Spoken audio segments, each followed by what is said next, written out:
If you knew with certainty that today was the end of the world, how would you spend that final day? So, for instance, I've always wanted to smash up a bar.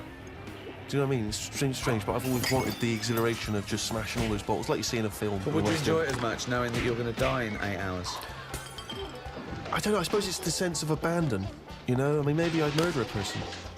You know, Wow. just see, you know, I don't know, but I think I'd probably go mental. Because I've always been a very reserved person, you know, I've never got into a fight, never caused a rumpus. Yeah, but that's a worrying thought because we don't have to have the end of the world for it to be the end of your world, because a lot of people know that they're terminally ill, so they don't go around smashing up bars and killing people. But I suppose I know there'll be no repercussions ultimately because They're gonna the die next day anyway. everyone's gone, so Yeah, there's not going to be mourning families. But then how dare you deprive that person of his last 8 hours or 10 hours of life?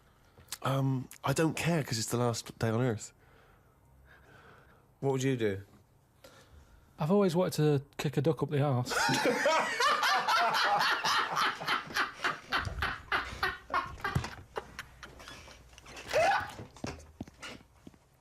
A dog has got human eyes. If a jellyfish had a pair of eyes like ours, I probably wouldn't worry about him that much. But like I said to you, it's that way that they haven't got eyes, they're floating about. I can handle some fish. They look like, because they've got eyes, you can make eye-to-eye contact with them. A jellyfish, what are you looking at? It's a snidey thing, like I've said to you.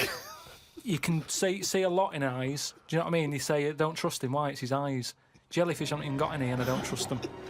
In terms of design and everything, and if you lined everything up, say if I'd come from another planet and everything was lined up in a row, and they said, right, we're going to give you a crash course in what's knocking about on this planet. Yeah. And you go, right, go on then. And you go, this is man, here's woman, here's a dog, here's a cat, here's an octopus, I go, hang on a minute, what is this? So I said, right, I'm seeing Clive Warren. Who the fuck's Clive Warren? Who's Clive Warren? The one who was in Closer. Clive Owen. Clive Owen. Right, all right. Did they look at you like you're a fucking idiot? So they all started trying to figure out, who's this Clive Warren we've not heard about? He must be amazing. He's on Clive Warren. Get me Clive Warren on the phone. Get me Clive Warren. And I said, Rebecca De Mornay, right? What? Oh, where did that come She from? hasn't been in a film for 15 years, has she? Clive Warren and Rebecca De Mornay. They thought he was a genius. They've never thought of putting Clive Warren with Rebecca De Mornay. But hang on a minute, you could have any film star. This is your fantasy casting, and you choose a bloke that doesn't exist and a woman who hasn't been on TV or in a film for 10 years. Oh, God. He said, what you've got to do when you go to sleep, focus on your toe, right? Okay. He said, and just think about nothing else. I said, He's a witch. Did he say you didn't put a toad under the bed? no, he just said, focus on the toe and see how you go on and what have you. Next time you come in, let me know. Anyway, I gave this a go, focusing on the toe. So what does this mean? You mean you sat in bed staring at your toes? No, this is it. He said, like, lie down, Visualising shut it. your eyes and sort of look at it, sort of thing. So I was lying there, and it just wasn't working because Oh, Carl, this isn't medicine. I was, You were even though my thinking of eyes, a finger. Well, no, He found out he was thinking of someone else's toe. Next day, someone called up and said, Carl, my toe's better. no, the problem was I was still using my eyes even though I had them shut.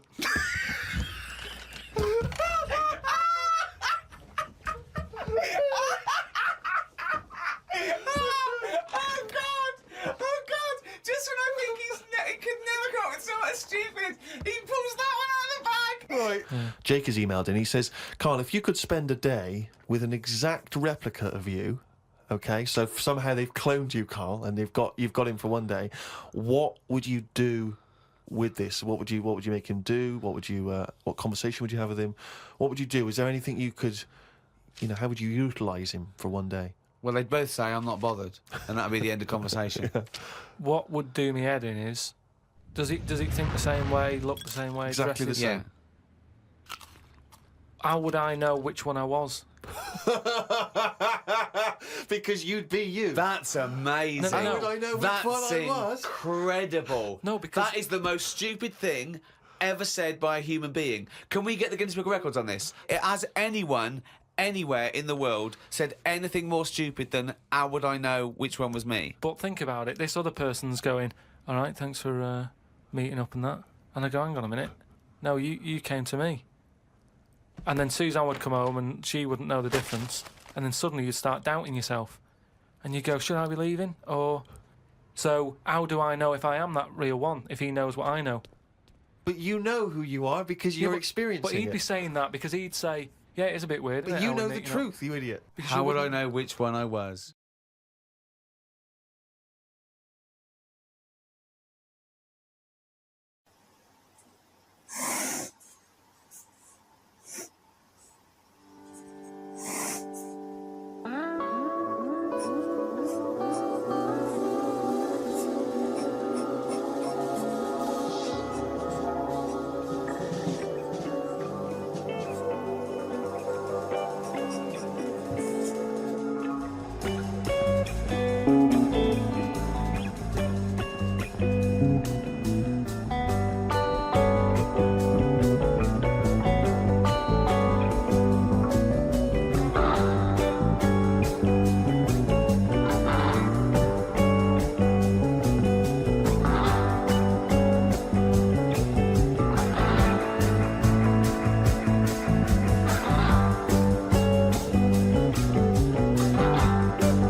Hello, Ricky Gervais, with me, Warwick Davis. Yeah, can I just say, this has nothing to do with me, the fact that I'm dressed like this. It's because what he wanted. I like dressing him up. It's, let me explain. We've just been working together on Life's Too Short, and I can't get enough of this guy. I've sort of combined my two favourite things in fiction, really. I love Robin from the Muppets and the dwarf Warwick Davis. So... I see what you've done now. so I just like, I wanted to combine the two, didn't I? You fused us, basically. I got my own little frog. Oh, God. I'm just glad you didn't bring the puppeteer along. So I invited Warwick round to my house, right? And he thought we were going to have a drink or something, or dinner, didn't you? Yeah, I thought it was dinner. I haven't eaten. And I invited him this, and he's like a little frog that's coming from the garden. Oh, he's heavier than you think as well, isn't he? Yeah. Yeah. So what was it like filming on Life's Too Short? Oh, every day was an adventure, to be honest. Look at him! He's dressed as a fucking frog! Yeah. Oh, this is my best day ever! We So- cut out a little ears, didn't we? Yeah, we did, yeah. Little frog. Could you hop? Could you hop up I the don't stairs? think I can hop. I Have a honestly go. don't. Well, you can have a go. Now we've got the... see if you can hop up the stairs.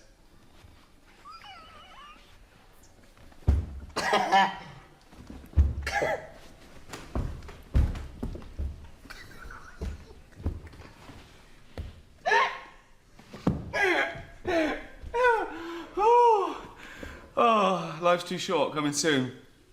Oh, God. Could you stick to a wall?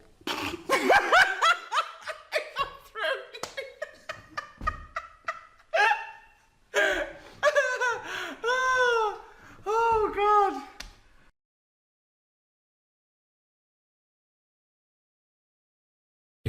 Look at it, like I say, a bit of snow, a bit of cold, everything comes to a standstill. Yeah. Oh, I can't go out, it's dangerous, you'll slip over, people having time off work. Yeah. What would you do, right? If you run a business, right, your business could go under, right? It snows a bit. You got 10 employees. You're paying them well, and they go, "I can't come in today, Carl. It's a bit icy." I'll do it. Okay. Right. They're snowed in, right? You're running the business. What are you running? It's a, let's not, I'm not going to big myself up, it's just it's a don't you run factory, it- it's doesn't it make U-bends. bells that knock? Doesn't it? U-bends, Yeah. U-bends for... Toilet. So yeah. you run a... Okay, right, okay. plumbing So, type. plumbing, you pay them all right, don't you? I'd say most of them are on above average. So you're there. What time do you get in? About 9:15. 9:15, waiting for them to come in at 9, yeah? Yeah. Okay, right. It's snowing. It's a bit snowy. You got there. It took you a bit while. You'd set off early, did you? Or?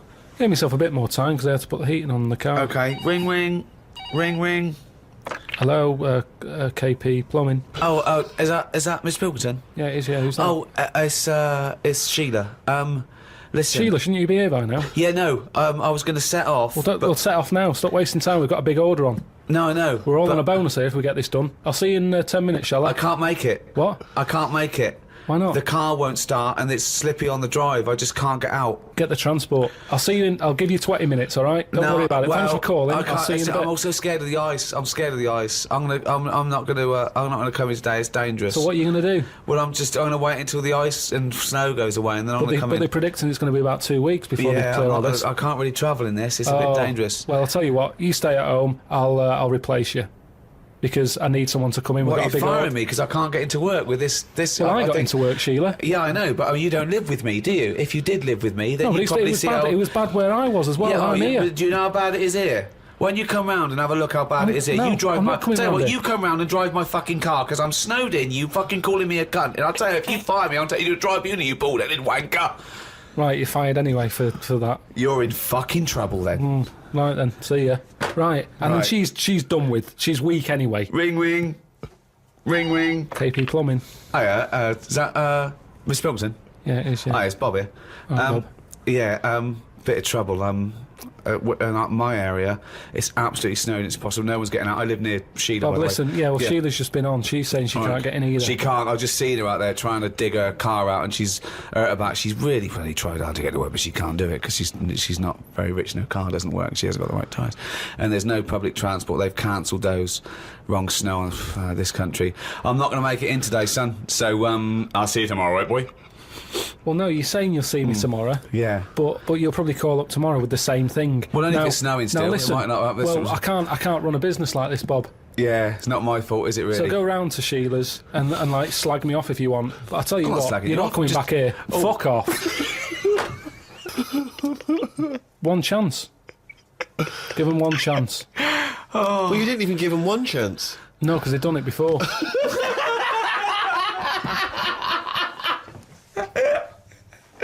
Oh, fucking hell. Just annoys me.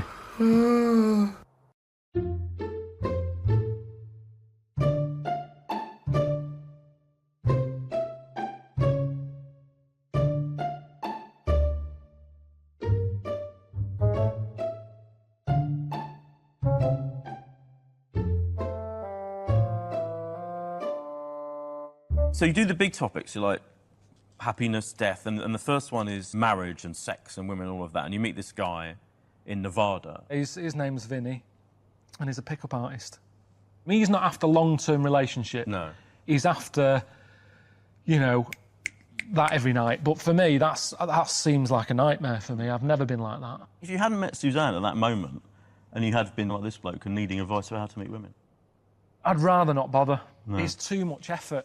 And I think as soon as you've got to put a lot of effort in, I think what's the point? I think you've got to be really at ease. I mean, I've been with Suzanne for 20 years, and some would say, we've got a bit too lackadaisical. Yeah. Leaving the toilet door open, or, there's just nothing there. We know each other that well. Do you go to the toilet in front of each other? What I mean is, I don't say I'm going, do you want to come and watch? Right. But what I mean is, I don't bother locking the door and sort of wondering about noises and stuff. Okay. Because we've been together for ages, Right. and we know that's what goes on. Right. I want to read out this bit. In the next page, where you're still talking about this guy, you say, don't get me wrong, the sex thing, it's all right, but I'm not a great believer in going at it all night. Get it done, go to sleep, it's not something you should drag out. I think everything needs to have an end, and if the end seems far away, I never watched Lost for the same reason. Sopranos box set, I really like it, but it's massive. You can have too much. So I'd say do it more often, but quicker. And whenever I go to bed, it's normally because I'm knackered. Do you know what I mean? Yeah. By the time I get up there, and we've got a cat now, so that delays things anyway. So even if it was like, maybe tonight's the night, by the time you've got the cat out and locked up and, we've moved into a house, so there's more doors to check. By the time, and more floors, we're not in a flat, we've got stairs. So by the time you get upstairs, I'm out of breath anyway now. And it's kind of like, all right, see you tomorrow, I'm shattered.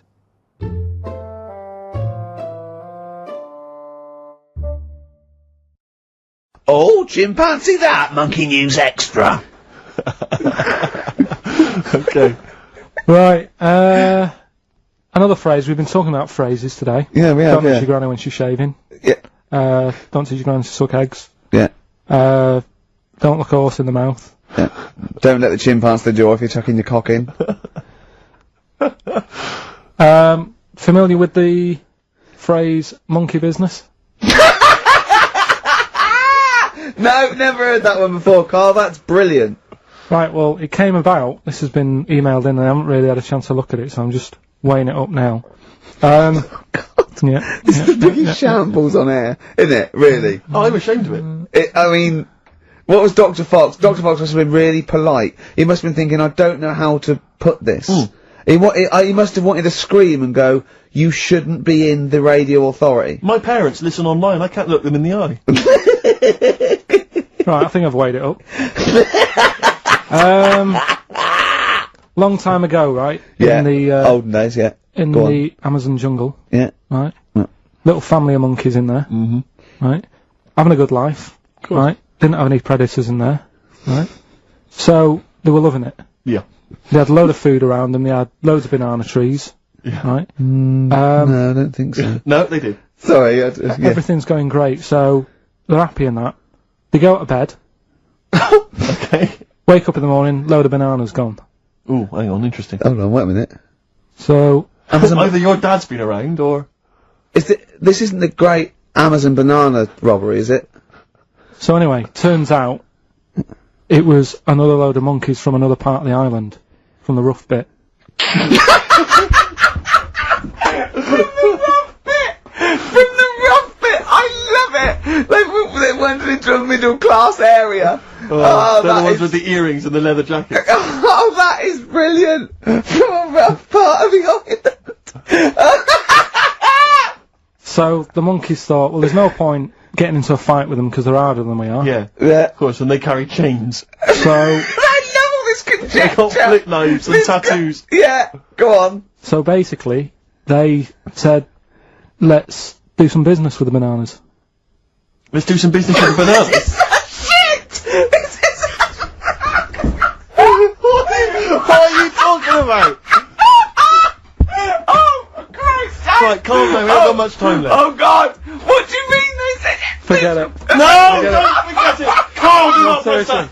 Switch the record off. Switch the record off. Christ. Switch the record off, Carl. What are you talking about? What did they do? Oh. Let's do business with the bananas. Yeah. So they said, well, rather than them coming robbing them, we'll flog them. So that put a stop to it then. The monkeys came. They didn't have money. They said, give us some bananas. And it says So what, they exchange bananas for bananas? for berries and nuts. So that's where the phrase monkey business No, it's comes from. A little business they set up. Alright, there, God. That's the end of that as well. So that's the end. That is a shame. That's the end of Rockbusters and Monkey News. Well done. You've done it in one show.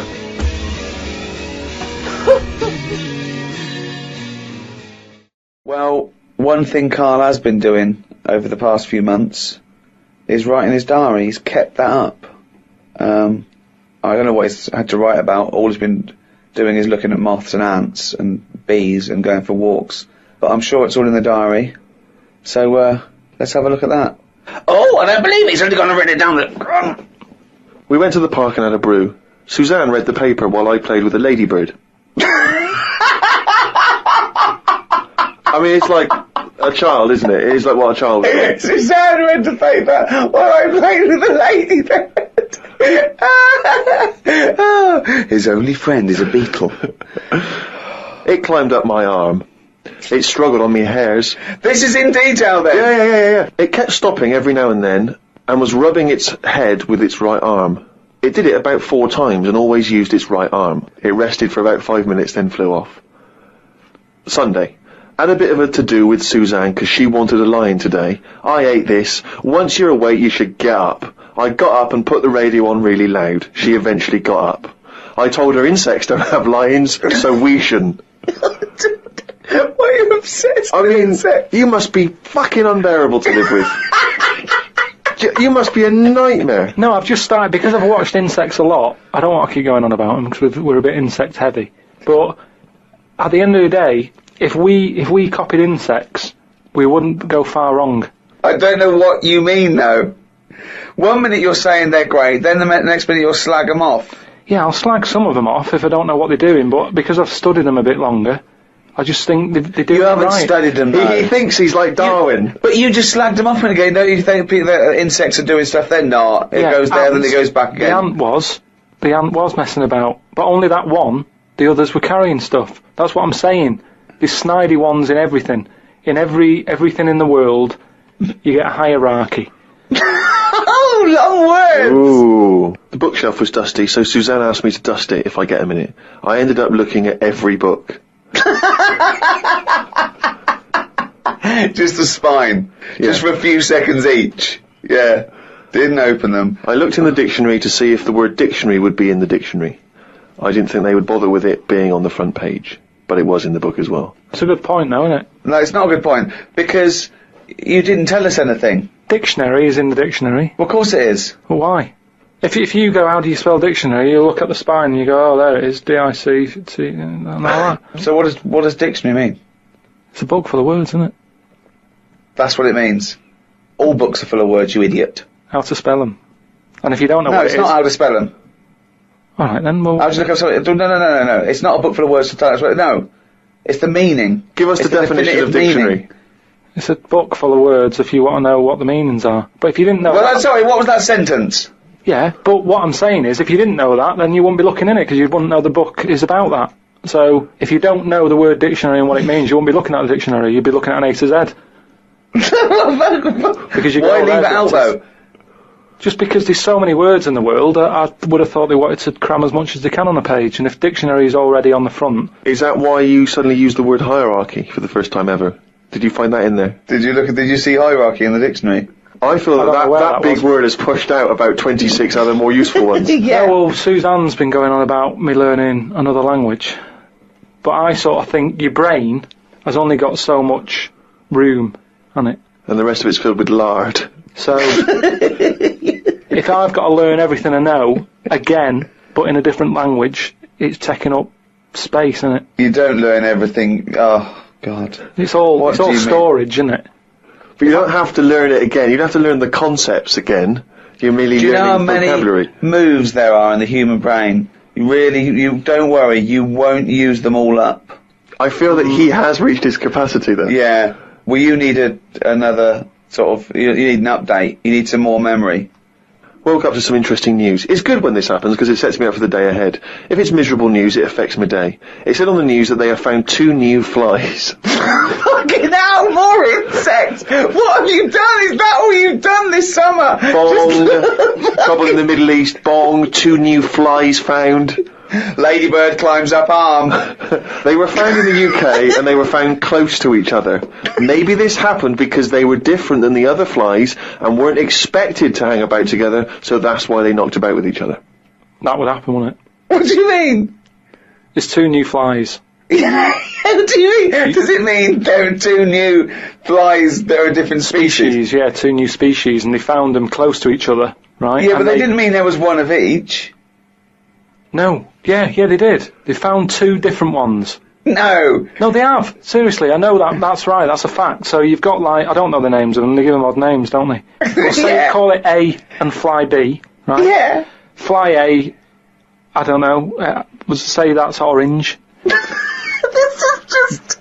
B. Probably, yeah. No, This is but, painful, No, but this I'm is just painful. making it easier But for probably you. wears a little hat. He's got a little hat. All right, yeah, fine. Now, they found the orange one. I went, look at this over here. This is a bit weird. And they've gone, oh, that's a new species. Log it, whatever. And then the other one went, oh, keep your pen handy. Look at this one, it's got a hat on. So then they found them both within the same distance. I don't know what that sentence means. Keep going. They found them both. They found them both within the same distance. But without interrupting him, let him finish this point. Let me just make one thing clear. Karl Pilkington just said they found them both within the same distance. Think of that! Don't know what it means, but go on, let him finish this point. So what I mean is, they weren't knocking about with other normal houseflies, because they were probably sort of going, oh, he's a bit weird. Leave it. Yeah, because the other one was also odd, they're hanging about with each other. Don't you understand that? Why is that such an odd concept? Because you think of it as like 2 little new kids in school. Yeah. But they find that they're both new and they've got something in common. They're both goths, so they start hanging out together. Yeah. And this was on the news, was it? Yeah, just on the radio, yeah. I know if I looked into that story, it would be 90% wrong. Bit tired today, because didn't get to sleep as early as I wanted due to a moth getting in the bedroom. Fuck me! I got it in a glass and looked at it for a bit and then let it go because Suzanne wanted to go to sleep. Looked up some interesting news. Some people dug up an old body in Ireland. Turns out it's well old and was here when dinosaurs were here. The really weird bit is it had hair gel in its hair. Right, what is it? Fella, Well, no, it wasn't around when dinosaurs were here then. just a bit after. Right, fine. A lot after, yeah, go on. I think any hominid, anything that could even be linked to anything that may become man, is only about 1 million years old, and I think Homo sapien is probably only about 150,000 years old. Dinosaurs are about 150 million to 250 million. Yeah, no, it's not the age bit that's amazing. It's the fact of there's a fella, won't have even had shoes on his feet, Right. and yet he was worried about his hairstyle. Right, well, that's definitely not true either. This is unbelievable. Well, there was a man on the radio doing poetry, says Karl in his diary. I thought I'd have a go at doing a poem about today. Not really. Steve, I'm a little bit queasy. He hasn't really written a poem. He's written a small poem. No, he hasn't really. Yes. If moths had eyes... Fuck me! let me read the poem, okay? Oh, fuck. You wouldn't interrupt T.S. Eliot. Okay. Okay. If moths had eyes, would they be happier? How do they know they're not dead? Cavemen hunting for food, but not before they style the hair on their head. What would last longer in dinosaur times? A blind man didn't stand a chance. Not with all them rocks about. I'd rather be a blind moth. Right, it may be the greatest poem ever written. Just dissecting it briefly, you attempt to rhyme in the first 4 lines, but abandon the rhyming system in the last 3. Is there a creative decision for that? Can we have Karl read that? By all Sorry, means, yeah. just you read it as you would like to. So this is, imagine this, right? Okay, this is going out all over the world. This podcast, and now Karl Pilkington, a new poet from Manchester, now living in London, England, would like to read a poem. If moths had eyes, would they be happier? How do they know they're not dead? Cavemen hunting for food, but not before they style the hair on their head. What would last longer in dinosaur times? A blind man didn't stand a chance. Not with all them rocks about. I'd rather be a blind moth. He said it as though the last one was going to rhyme. He said it like it was going to rhyme. Oh, God. No, I think he feels as though the final line, I'd rather be a blind moth, is going to be one of those great, a summation that somehow the moth is a metaphor, the caveman. There's no metaphor in that. He really does mean he'd rather be a blind moth. Yeah, well, I'm just because I've looked at the day's news. Can we always do that, Karl? Can we always find a day, right, and always sum it up in your thoughts, a poem? Just like that. I love that structure. I love that structure. If there's any English students or professors or novelists or poets listening, please email us what I thought of that poem, why it's good, why it's bad. So, give us your thoughts on that. I mean, we would love expert opinion, poets, English professors. Just email us at podcast@rickygervais.com. Oh, he's only got to really down a little round. That's the jingle for Karl's diary. We have bacon and egg on toast. I'm eager to get through the brown sauce, as the bottle is too big to go in any cupboard, so it has to be left on the sideboard.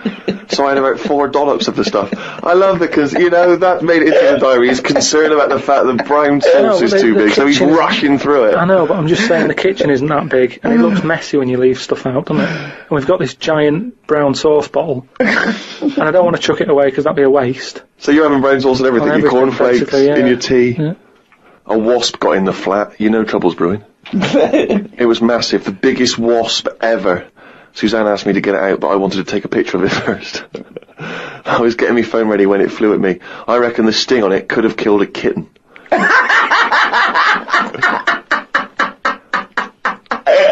So specific. It ended up flying out the window on its own. Drama averted. Oh, God. We went out for tea. You're always in a cafe. That's what this diary. You spend so much time in a cafe. There were loads of flying ants.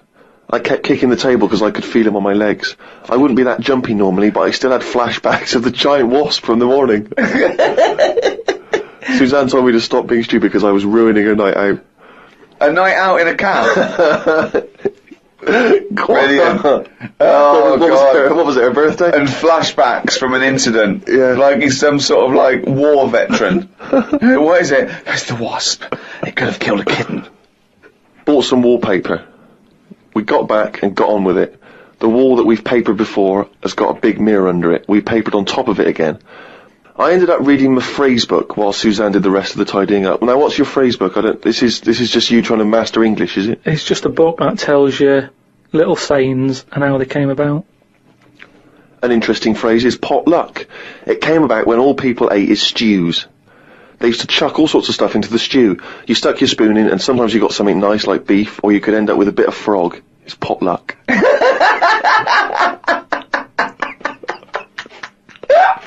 Good, isn't it? That's what it said in the book, did it? A bit of frog. Got up and checked the wallpaper out. There are loads of air bumps and it's buckled on the joins. I wish we'd never done it. Suzanne said the washer was broke and it's out of its warranty. She called up the people who made it and they said it will cost £150 to fix. I don't know how they know that when they haven't even seen it. I want to smash it to bits and see what they can do for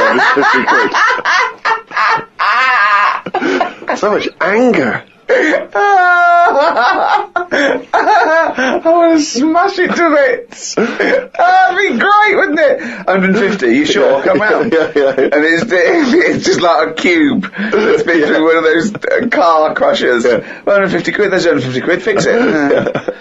I watched the news and calmed down a bit, because there was a story about some Siamese twins who are having an operation. They've got 2 heads, 4 arms, 2 legs, 1 liver. The doctor said they will have 1 leg each. I felt bad worrying about the washer when people have bigger problems like the Siamese twins. Ricky and Steve asked me to do a poem about one day a week, so I thought I'd do one today. I can't obviously do it justice, so I should let the master read it. You've done another poem? Yeah, you said, just do one. If you have a day where you've had a lot of emotions. Well, I loved the poem, and so did the listeners, and I knew they would, so if you can do that every week, that would be a joy for me. You can't force a poem, though. No, I know. A diary's easy to do, because you just write down what you're doing. But you've got to have some really meaty subject matter to be able to write a poem, Rick, as you'll discover. I know. Right, so, you've heard what problems I had that day. Go on then. Bubbled wallpaper. What a mess. Washer dry and knackered. What a mess. Siamese twins separated. 1 leg less.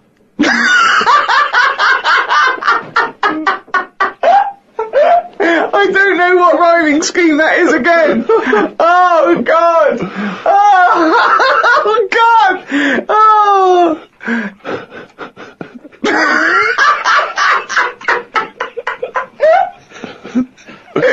Oh, fuck me.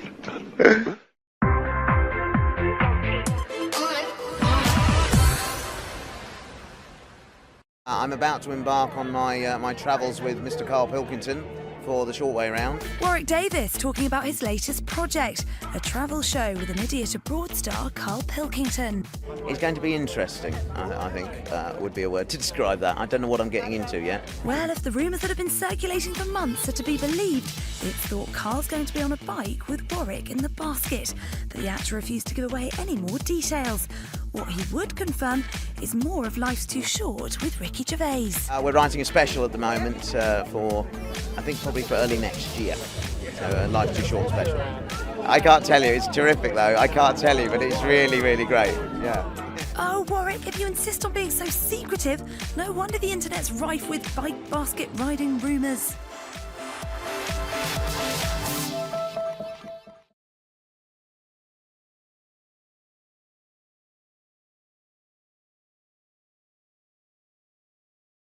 I think people have got to remember that he's like my best friend, and if there was 3 people agreeing, it wouldn't be a funny show. So I certainly take on the role as class bully. Steve takes on the role of professorial mediator. But it's just to get the best out of Karl, and he always wins. I can tell you, he'll say something, and there it is. There we've got it. I get the impression that you don't really care what Ricky's saying to you. I just get the feeling it's not like you go home at night worrying about it. No, I mean, you got to remember I'm 37. I'm not like going on to my mum and dad going, they're picking on me again. I'm 37, and sometimes I say stuff back. No, I say. And it's made him £1 million. That's it. That's that. Bloody hell. No, but it's not. It doesn't bother me anymore. I've got used to it. I mean, But it it's started with off his blessing. slowly. But it's anyone who doesn't realise it's with his blessing, he wouldn't do it again. We've known each other now for 10 years. Me and Steve have known each other for, I don't know, 12, 13 years. It's like, that's what mates do. That's how I was brought up. That was the whole thing. You poke someone until they come back. And you don't mind if they come back with a zinger. And Eric, if you want. I can poke him now, is it? I don't like it when they both do it, because that's what happened at XFM that day when you both were having a go at me, and I said, right, forget it. And I left. That's the only time when you pushed me over the edge. Yeah. When I left, I went and got a train and went to Hastings. Hastings on the train. Remember that? Yeah. I remember the famous Hastings incident. Yeah. What, during the radio Yeah, show? about 15 minutes to go, so forget this. And I went, But then he turned came my phone off, and then got to Hastings, had a walk along the pebbles and that, put the phone on, they left a message going, you seemed a bit down today, mate. Was it something I said? Was it something I said? I've been winding him up for 2 hours and I said, was it something I said? You were planning to go to Hastings. You didn't just go to Hastings on a whim No, that day. I called up Suzanne, I said, I've had a bad day today. Let's Let's go. Hastings. Let's go to Hastings, get away from it. And then he said, you'll never wind me up again. You'll never break me again. I don't think I ever have I? Nah. I think what we have done, and this might have been a coincidence, but I think we've inflamed his quest for knowledge. He still finds out his own things. He still believes in what he believes in, whatever we say. But at least now he's sort of belligerent in what he wants to find out. I disagree, Rick. He's not learned anything. No, I think he has. As you said, no, you say by your own picked up admission. some stuff. By your own admission, you say a fact goes in the air, and you have to lose another fact in order to make space for the new one. So therefore, you'll forget everything you've already learned. Yeah, You've said that. That was your own explanation. Knowledge needs at least the chance of application, not just flicking through a book and seeing everything. Unless you're Rain Man, that's not knowledge. What have you learned? Since when? Well, since we've been in the last year. Matthew asked him this question on the way here. Okay, he said, "What's the last film you saw, Carl?" He went, "What do you mean?" I said, "You can't be more specific." What's the last film you saw, Carl? That is all the information you need. What do you mean? He said, "What do you mean?" But I just kind of meant there's a lot. You see in adverts of films all the time. Didn't ask that. That's not what he meant, No. though. Everyone knows that. Everyone knows Yeah, the last film you saw. last Last film you film, saw. yeah. Edge of Darkness, Mel Gibson. That's my answer. Boom. What's the last thing you learned? Tell me something you've learned in the last year that is a really useful, interesting tidbit. It's not like that though. I might have learnt to do a bit of plastering. Yeah. I've put coving up. It's good. I've done electrics. Absolutely It's brilliant. not a fact. No, more. That is. But that's not what you're talking about then. You haven't inflamed him. You don't inflame him to do some coving. But that is more useful in the world than pointless facts of people who go through things but to then win don't quizzes. say that we've educated him, because we haven't. We've got nothing to do with the coving. No, but he realised that he was wasting his time. He realised on a podcast that he was worthless. I called him up once, right? We're doing another podcast. It's at #1. It's like the 10th we put, and now we've got this. We're being sold around the world. I said, "What are you doing?" He said, "Just putting some shit out of a drain." Do you remember that? Yeah, I do remember that. But they're the things I like doing because at the end of the day, you've done something. You haven't had to pay someone else to do it. Yeah. That's what I ate. Yeah. Being ripped off. Yeah. I ate that. That's what's important to me. Keeping my hand in. Yeah. In some shit. Yeah. Up to your elbow, Not you just said. sat in a room talking like this, because this isn't a proper thing, is it? It's not a proper job, this. I like something where you can stand back and go, I've fixed that. Yeah. I've done that. That's like going back to basics, isn't it? Yeah. That's what cavemen were like. Done that, sorted that. We've got a system where we're just shitting everywhere. We need to invent a toilet. Yeah. You don't get it because you don't do it. I've never called you up and you've had your hand down a drain full of shit. You've never done it. No, I call a plumber. Yeah, but you're getting ripped off. Call out charge, 80 quid. Yeah. Oh, the joke's on me, innit? Doesn't matter. Joke's on me. I didn't pay a fucking thing. It's just what I enjoy doing, really. It's the Brilliant. manual bit. But I can't think of a fact. Like Do you know what he said? In a couple of years' time, he'd like to get a little part-time job in B&Q.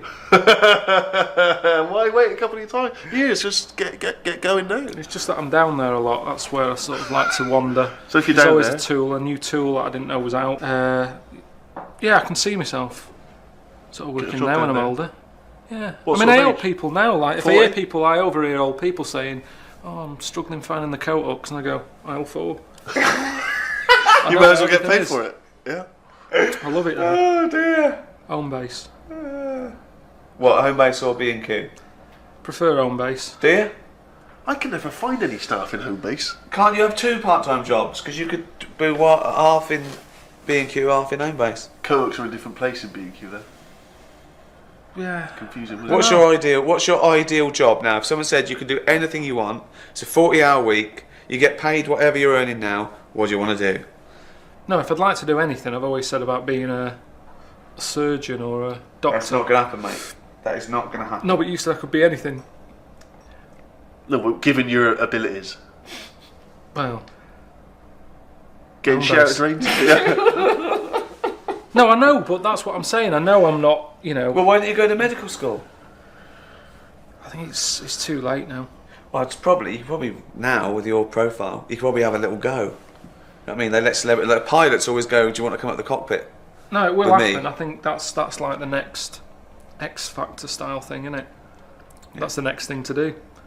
Yeah. It's a way of getting new people interested, young people into jobs that we need cover for. We've got loads of singers now. Yeah, we don't need another singer. No one's going, oh, I need another singer.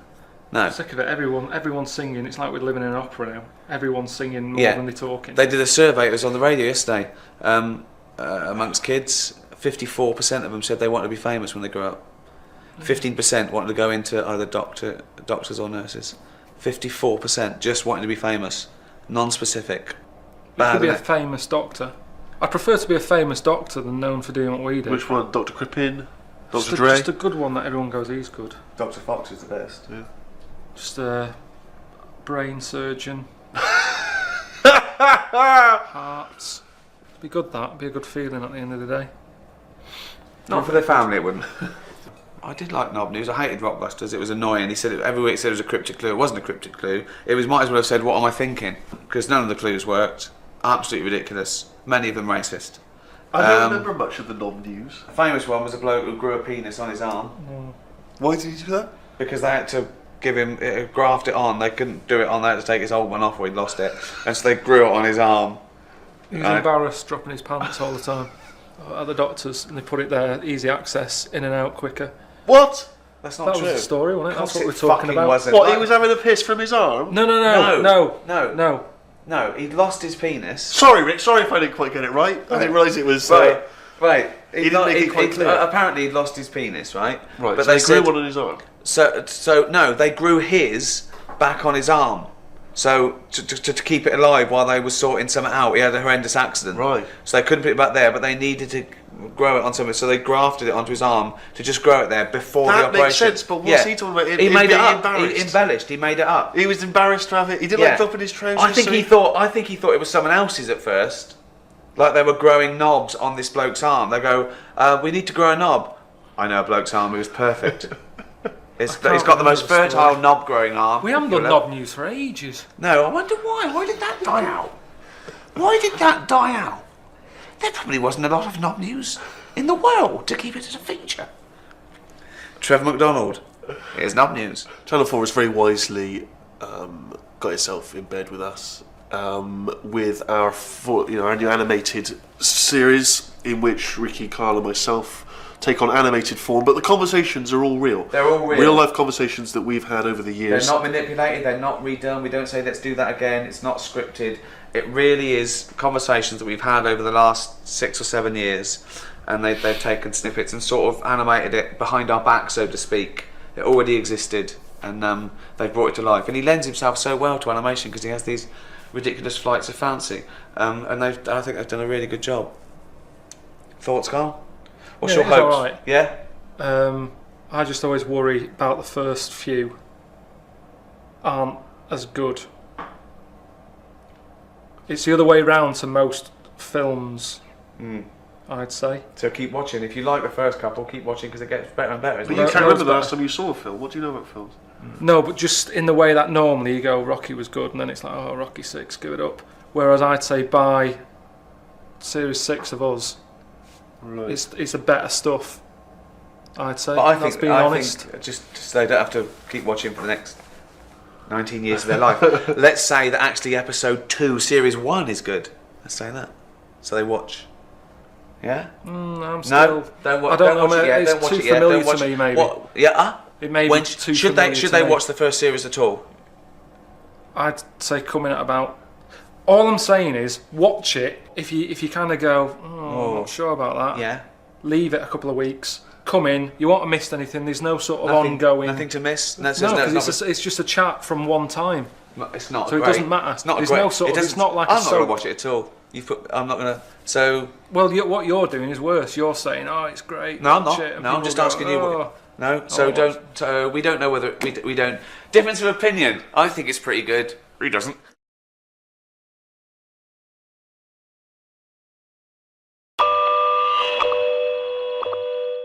We're here with Stephen Merchant, Ricky Gervais and Karl Pilkington to talk about the Ricky Gervais Show, a new animated series spun out of their award-winning, record-breaking podcasts. If you could have a superpower, what would your superpower be? Telepathy, X-ray vision, Flight, invisibility. But why have I been picked?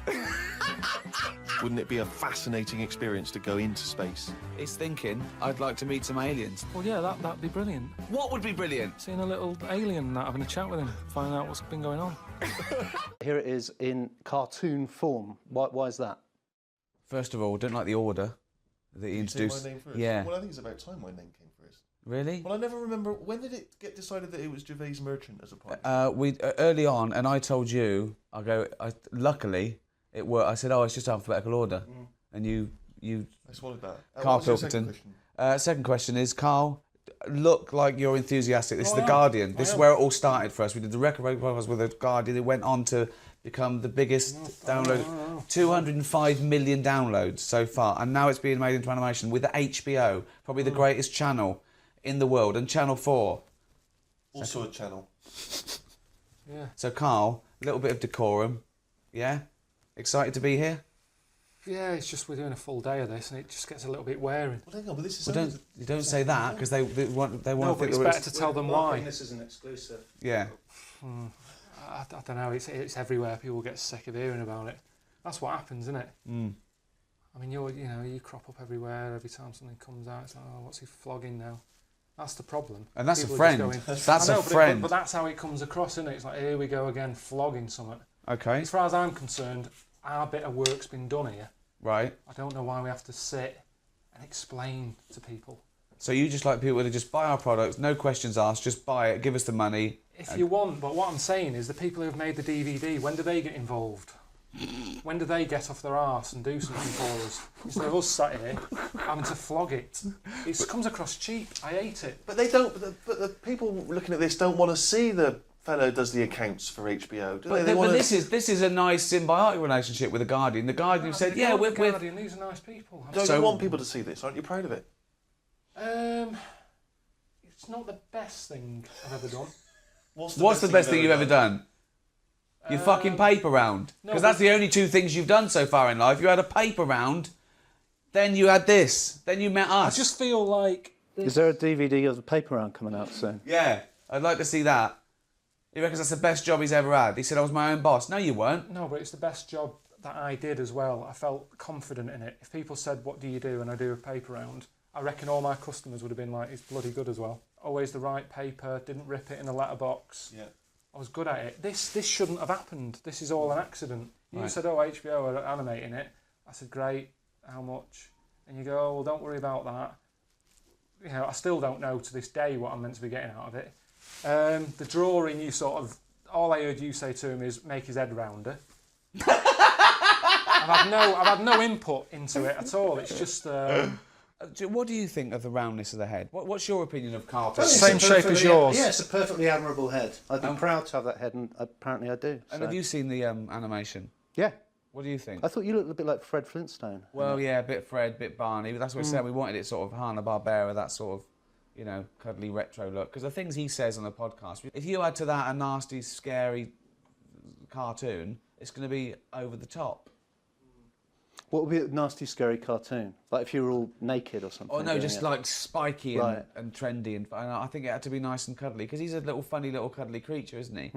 It's just like a lovely little round-headed. He's got a heart of gold, really. The Sun love it. They say it's good. The Mirror says it's genius. Seth MacFarlane, creator of The Family Guy, said it's the best animation he's ever seen. I don't like comments like that.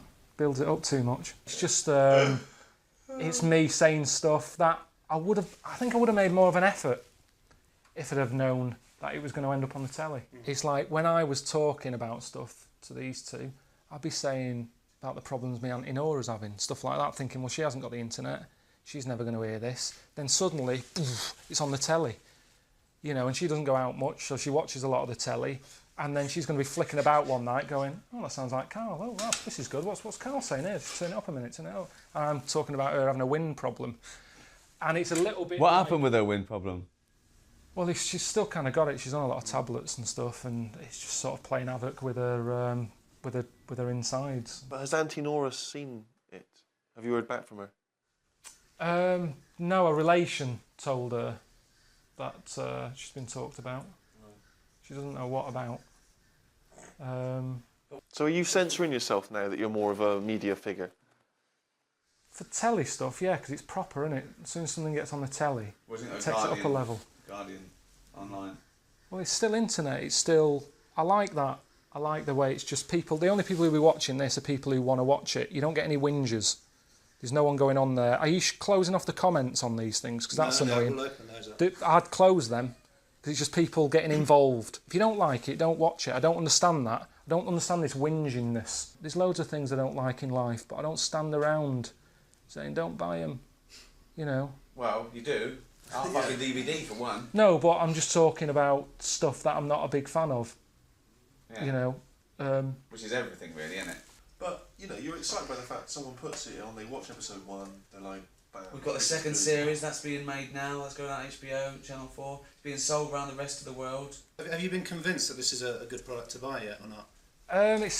If you're into buying... You see, I don't buy DVDs, I'm not of that market. I sort of wait until it's on the telly, and this has already been on the telly. So if you really liked it and you want to remember it, buy the DVDs. And there's loads of extras on there, like little things, unseen footage, and all that sort of stuff. It's 13 episodes, Karl, for the money. You know, it's a lovely little collector's item. Good for all the family if they're over 15. Yeah. And a bit mental. Stephen, any thoughts on this new... I haven't seen it. You haven't seen it? I haven't seen it, so I don't know. But I'm certainly looking forward to my free copy. I shall... It's not free copies, but you do get 30% discount.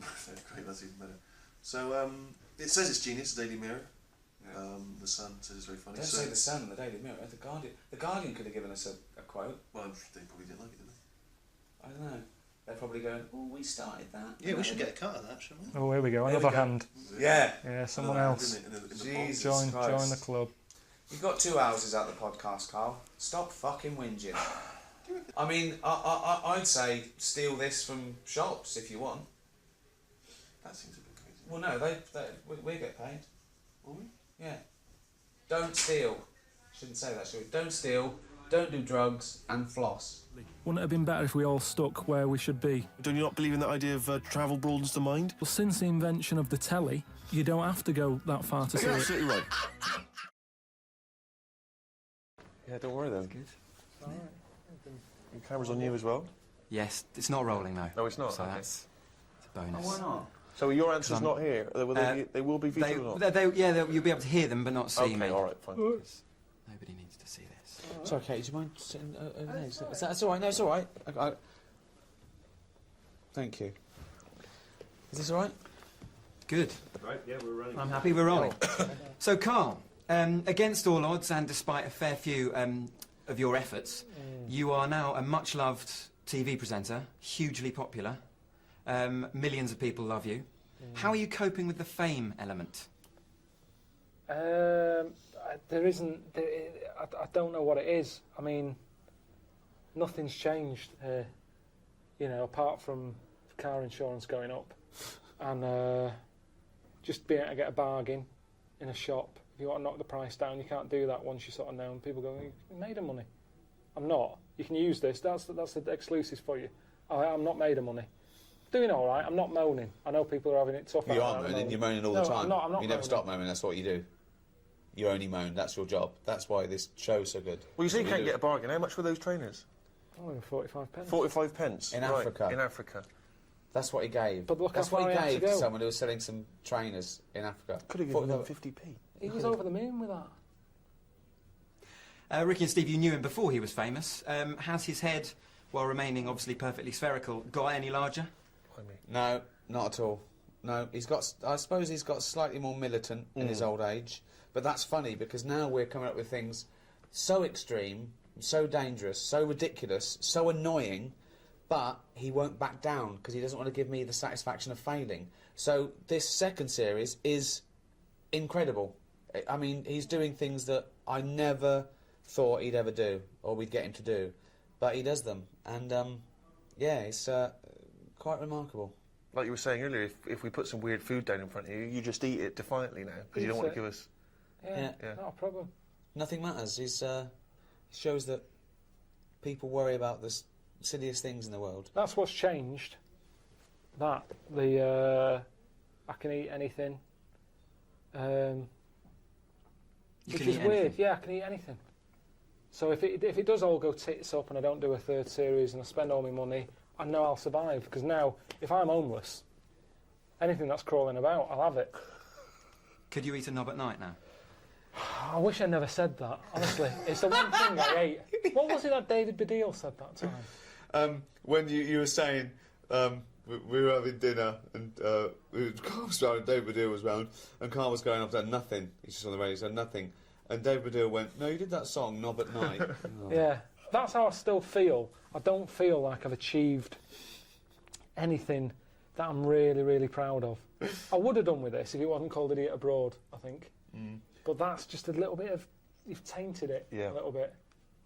But it's an ironic title. You're not Yeah, an I don't idiot. like it, though. Carl, I don't like it. Carl, you're a genius. And I wanted to change it, and then Sky bosses are going, oh, it's established, we've got to stick with it.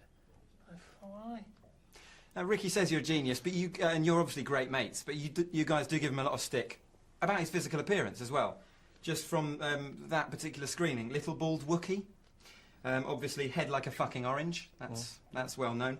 Shaved Mancunian idiot. This is your life. That's well known. That shouldn't be well known, should it? No. That shouldn't be well known. Carl, oh God.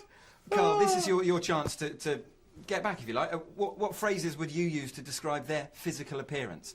Ricky first. To be fair, though, I've had a go at you. Yeah, but also I'd like to point out, it's Ricky who insults him. I don't call you names. I mean, I might sort of stand behind him and sort of cheer him on, like the worst kind of bully's mate. Do you know what? I'm going to show you how good I am. I'm not even going to... No, if you listen back on the old radio shows, he's always having a go at He has me. a go. He said when he first met Steve, he said it was a shock. He said that first thing. He said, "Oh, that's a shock." I said, "What do you mean?" He said, "Well, I've never seen anything like it before." He's telling him to his face. Then he's putting on air that Steve's weird looking. Okay, so he started it. But, like, in the same way that you've sent me on these trips to make me stronger, I think me saying that has done himself up a bit. He has. No, he's. Oh, look at you. Yeah.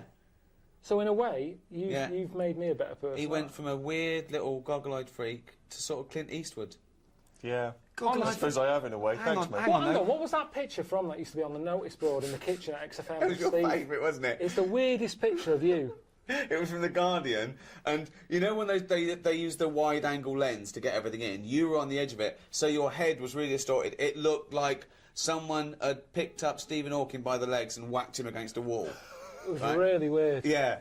And he loved it. He used to go past to go and look at Steve. Hey, listen, we were both in the Heat magazine Weird Crush. How did you get on? He won. He came number one. Did he win? He won. Yeah. I didn't even win, you see, so I got to hand it to Carl. Yeah. I lost better out to... though.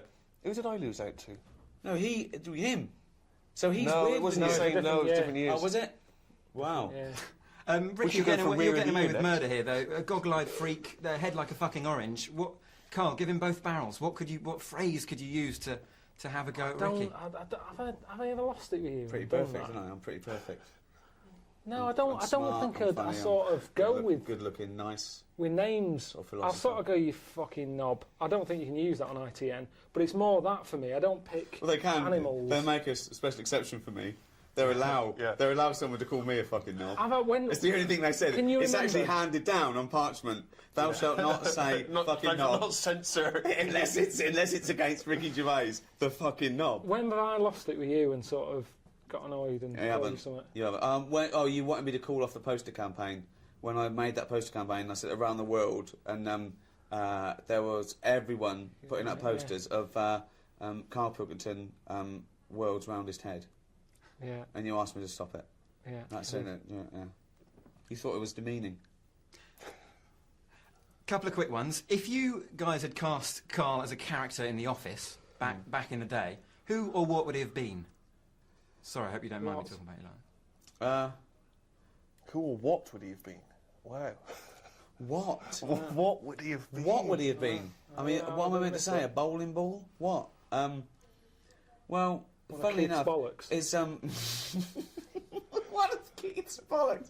Well, his mum phoned him up and said, "Saw you on telly the other night." She thought he was in the office. It was just a bald bloke fixing my computer. He's going, "No, it was you." He's going, "It wasn't me. I'd know if I was in the office or not." Yeah. That is the sort of job I would imagine you would be doing, though. You'd be fixing something, wouldn't you? I'd probably be quite Maintenance happy work. with it. Sorting some problem out in the lavatories. Sort of quite a manual job, I reckon. Yeah. Maybe a courier that you come in. Helmet's on. Yeah, but Don't it's see a the face. perfectly round. He wears a pink helmet, and they don't see the difference when he takes it off. I've got to wrap up, but very finally, I don't know if you mind, I'm getting married next year, and wondered if you wouldn't mind giving a message or saying why you can't be there or something. I don't go. I just don't go to weddings. Anyway, honestly, I don't know you. You're getting married? Here you go. He loves a wedding. Actually, can I use this as a... That's annoying, isn't it? Steve's annoyed that he's got a girlfriend. Of course I'm annoyed. Are there going to be any single women at this wedding? You can come. Yeah, answer the question. Yes. Okay, well, I'll consider it. He'd be best man. Suzanne's brother's getting married, and I don't want to go. But if I use this, is this on the telly just saying, "Sorry, I can't be there. You'll have a lovely time and everything. Good luck with the future." Say you're filming or something. Say you pretend you're filming. Do you know what? That's the only thing that would make me do Series 3. If we can put it at the same time as that wedding. Suzanne said you can get out of the wedding if you're doing a Well, TV she didn't. show. She sort of said, "Oh, you know, don't do it on purpose." But if I you're would, filming... honestly, I'd rather do another land dive than go to a wedding. I hate it. I've not got married because I hate them. It's not even...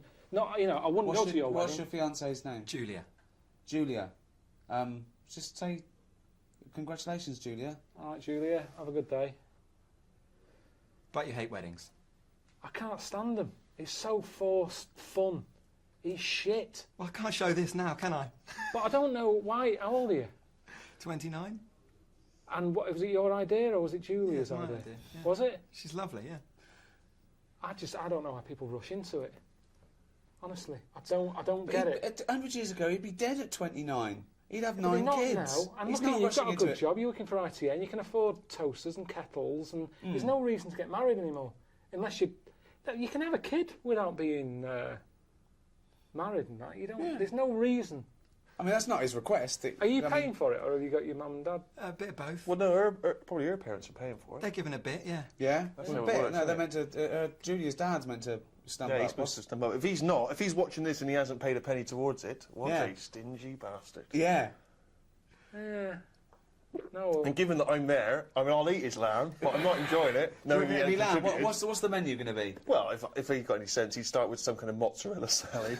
Yeah. He'd move on to a lovely bit of lamb. Everyone likes lamb. Is there a fish dish? Well, there's something for the veggies, but who wants to bother? There's probably one or two of them, you know, a little pasty in the corner. Oh. Just move the lamb out the way. Of course, yeah. And just have some of the veg that comes with the What's lamb. what are you thinking? Are you thinking profiteroles or are you thinking like a trifle or what?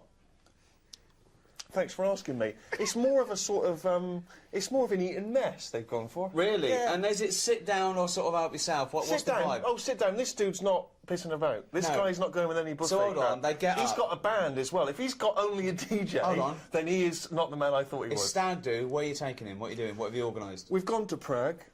He slept with 14 prostitutes. They said was a Hold record. on. How's They he said going to those get rid girls of the said crap? it was Is a he record. just scraping it off, or is he? No, he doesn't care. He don't care about Julia, whether she's getting it or not. He's had his end away in Prague. He don't give a damn. Yeah, yeah. Well, So there congratulations. We go. Yeah. Have a nice time. That is beautiful. It is. Right, look at it like this. Jesus. Look, I see it all the time now. Go on. You go, where are you going to someone? And they go, I'm going to Dorset. Right. Oh, aye. What road are you taking? Don't know. Just pop on the sat nav. Now, that's a start, isn't it? Okay. Let's act that out with me, okay? I'm going away for the weekend, Carl. Are you? Yeah. Where are you going? Dorset. Oh, yeah. Are you getting there? Car. Oh, right. Yeah, well, which way are you going? Don't know. Why do you want to know? Oh, just making a friendly chat. Just, you know, I'm interested in geography. Which way are you going? Well, I don't know really. I've got a sat nav in my car, and I'm getting there. And what do you mean? What? Easy, isn't it? Well, I'm not a pigeon. I don't. Have you got an A to Z?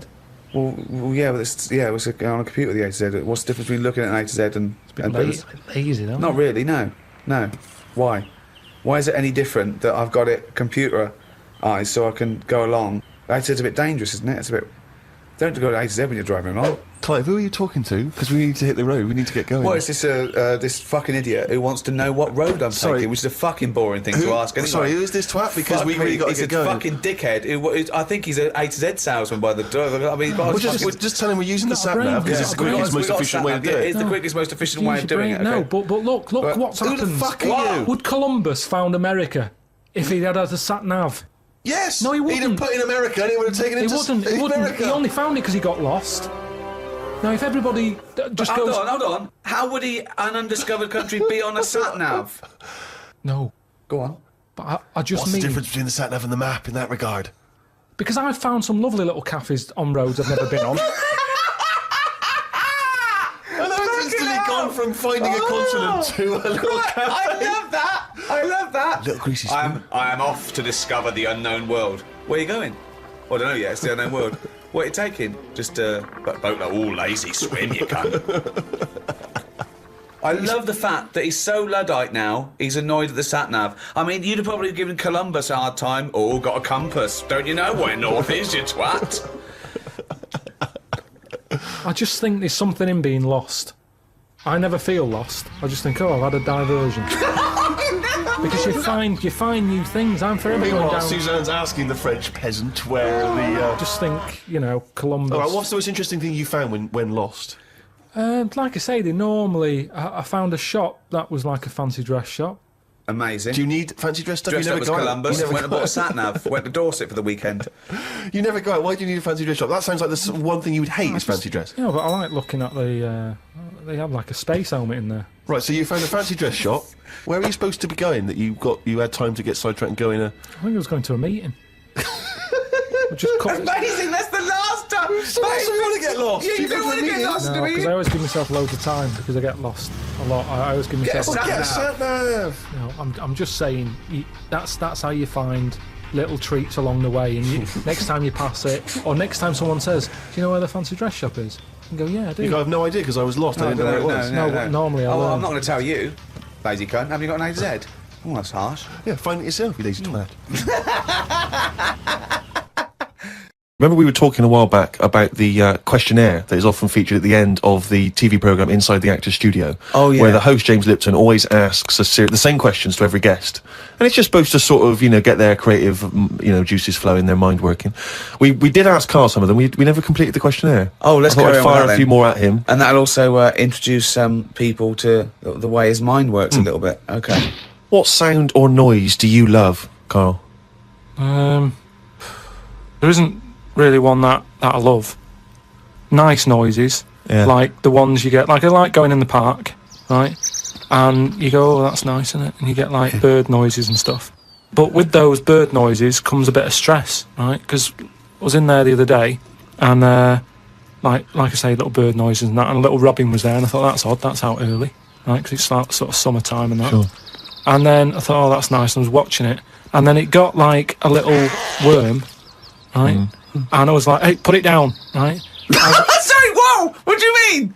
Because Why were you interfering? Why were you interfering in nature with a robin taking a worm? Just because it was a nice sunny day and that, and I thought, you see, worms normally come out when it's raining, don't they? And you go, well, I bet they're happy to die, in a way, because it's chucking it down, it's miserable. They come to the top of the soil then, don't they? Yeah. When it's miserable. But it was a sunny day. That's they don't drown, I assume. But what I was saying is, about the worm, this robin that I saw that was eating the worm, it had hold of it, and I thought it's a sunny day and that, give the worm a break sort of thing. So I went, oi, like that, and it sort of dropped it in shock. But then when it realised I wasn't that near it, it picked it up again and swallowed it. And I just thought, oh, do you know what I mean? I don't know what you mean, no. I just thought it's a sunny day and everything. Normally birds are nice noises that I like, and yet there it is going about wrecking lives. Wrecking lives! It was a worm! But it just swallowed it really quickly in that, and I just thought, there's the worm. It came out, it was happy, it didn't know what was going on, and it had an extra chance, the robin dropped it, and then it got it again and ate it, and I just made me a bit fed up. Well, do you know why, don't you? You couldn't outwit a robin. The worm was going, oh, God, Karl Pilkington. So that's who's been sent to save me, is it, God? You've sent Karl Pilkington, oh, I'm dead. That's it, okay, eat me. But all I'm saying is our bird noises are normally quite relaxing, but not for the worm. Unbelievable. That was one question. The last time I came here, when I saw the Great Wall, didn't really enjoy it, did I? And I got back and I sort of said to a mate where I'd been, and he told me about this place. And I was gutted. I never came here. All this way. I never saw it. So it's weird in a way that I've had a second chance. It was like it was meant to be. I think it's in keeping with what we've been doing. Travel programme, showing you the world, how others live, little communities and all that. Right. This is it. It's Dwarf Village. It's like this little town that they set up. Dwarves used to get a hard time or something in China, so they've set this up, place where they live and work. They've made it for themselves. Everything they want, it's made for being a dwarf. It's ideal. Well, they're all happy. Look at the skill of this. I'm doing a little bit of woodwork. Looks amazing. I mean, that's not crap, is it? It's done it all. It's all sort of miniature, look. It's really cosy. And to him, it's massive, isn't it? You can show me around one of your houses. Okay. I haven't been in one of these. Just slow down a little bit. Just hang on a minute. Just hang on. Oh! No, you're not meant to laugh. Too small for you. Yeah, I am looking for something a bit bigger. Am I the biggest man who's ever been in it? It's good, isn't it? Too small. Do you know any dwarfs? Yeah. I know one. I know a little dwarf. He's a mate of Ricky's. I don't know what he'd think of this. He's always playing roles as, like, elves and Santa's little helper and all that. So at the end of the day, what's the difference? At least here, they work every day. 2 p.m, showing 7 days a week. Dwarfs at home. They're busy at Christmas. What else are they doing for the rest of the year? There he is. Sat on a shelf. His name's Warwick. Any film with a dwarf in it, he's it. Hello? Is that Warwick? Yeah. Hey, it's Karl, Ricky's mate. Oh, yeah, all right. Yeah, what are you up to? I'm just in China. I'm looking at a dwarf village, and I wanted to run the whole sort of concept by you, because I know that people at home get a bit funny about, oh, you shouldn't be, having a little dwarf village and all that. And it's really good. The people in there are dead happy. Nice little show they put on. Just thought, it sort of covers me if I speak to you and say, I'm at a dwarf village, and you go, yeah, I've heard of that. It's nice. Good on you. No, I have heard of it, definitely, but I don't think it's nice. Why not? Well, I mean, it's like going back to the days of the freak show again, isn't it, really? I mean, they're all in there together, and you're going in there to gawp at them, basically. Well, yeah, I did. And, there is, like, little blokes in little funny outfits and all that, and you do sort of smile. But they're smiling. I think it's all right, isn't it? I think it's terrible, Carl. I can't believe it. You don't know who's behind the scenes running that. Did you meet them? Yeah, there's a king. And is he little? Of course he is. That might be a show king. There might be a... No, he was the head... No, he was the head man. He was at the top, he had a little cloak on and a crown, shades on. You could tell he was in charge. What's happening out in China, it's segregation, it's exploitation, seriously. It's not. Seriously. You see, you haven't been. This is what annoys me with people who... I'm in the thick of it here. I'm stood by their houses. They're all happy. There's a woman who I met who's a little dwarf. She's only been here 4 months. She's already got her own mushroom to live in. Now, you tell me that's wrong. And I'm just a bit disappointed in you, to be honest. Hang on a minute. You're being all on your high horse and that. The picture that I shown of you on the telly so people knew you were sat on a shelf. Yeah, well, it doesn't change my opinion, to be honest. I was doing something that was important, what I was doing there, anyway. So, if all your work dries up, they're not making another Star Wars, you can't dress up as a little monkey, you've got no money coming in, you wouldn't think about coming here then? Definitely not.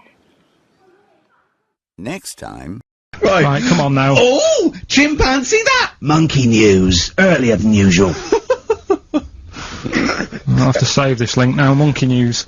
We've done a lot of stuff, right, on monkeys. And most of it has been... Is bollocks. No, has been like happy stories. Oh, is this it's not... Is this gonna be like our tune? Our monkey tune. Simon Bates, and welcome to our monkey tune. No, but do you know what I mean? We've done stuff about a monkey that robbed a bank. Yeah. Why is that happy? He had a great life after that. Right. What, in Marbella? Yeah. Alright, we did, the one who saved someone's handbag in a railway station. We've had a lovely marriage, couple of marriages. Couple of monkey marriages. Yeah, yeah. It was the one who got a job in a railway station. Yeah, the hairdresser. The one who set up a business in Spain. I don't even remember that one. But, I'm willing to believe that happened. Go on then, Carl. But anyway, yeah, so today's isn't that happy, really. It's about, some monkey, I think it was a chimp.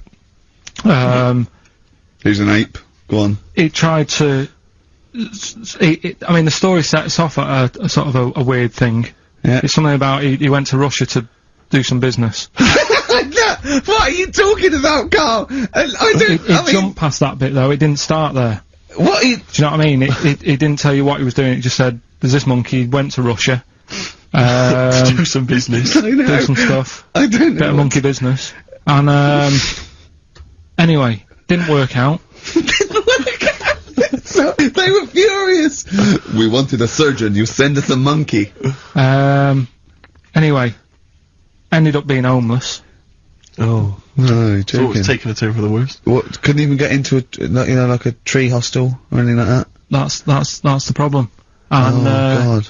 ended up homeless. Got in with some tramps. I don't know where to start. Come on. Yeah, so he's knocking about with some tramps and stuff. You know, sharing drink and what have you around a little fire. They broke into some home, not sort of squatted. Right, so I'm not homeless anymore.